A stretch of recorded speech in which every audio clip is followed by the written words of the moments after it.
Hello.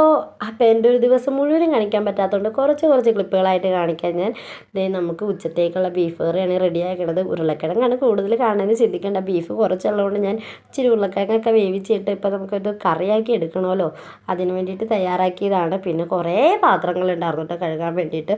രാവിലെ മുതലുള്ളതായിരുന്നു. അതെല്ലാം വൃത്തിയാക്കി കഴിഞ്ഞ് ഞാൻ തുണിയൊക്കെ മടക്കി വെച്ചു. പിന്നെ ഉച്ചത്തേക്കുള്ള ഞാൻ കുറച്ച് വെജിറ്റബിൾസ് സാലഡ് ഉണ്ടാക്കാൻ വേണ്ടിയിട്ടുള്ള വെജിറ്റബിൾസൊക്കെ എല്ലാം അരിഞ്ഞ് വെച്ചിട്ട് ഞാനൊരു വീഡിയോയിൽ കണ്ടതാണ്. അതുപോലെ ഒന്ന് ഉണ്ടാക്കാൻ നോക്കിയതാണ്. ബ്രൊക്കോളി നമുക്ക് എപ്പോഴും ഇവിടെ കിട്ടില്ല.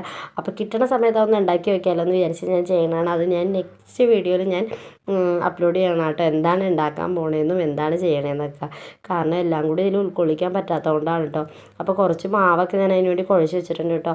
എല്ലാം ഞാൻ ചെയ്യണത് മിക്കവാറും ജാനിക്കുട്ടിക്ക് കൊടുക്കാൻ വേണ്ടി നെയ്യിലും ബട്ടറിലും പിന്നെ ചീസൊക്കെ ഉപയോഗിച്ചായിരിക്കും ചെയ്യണത്.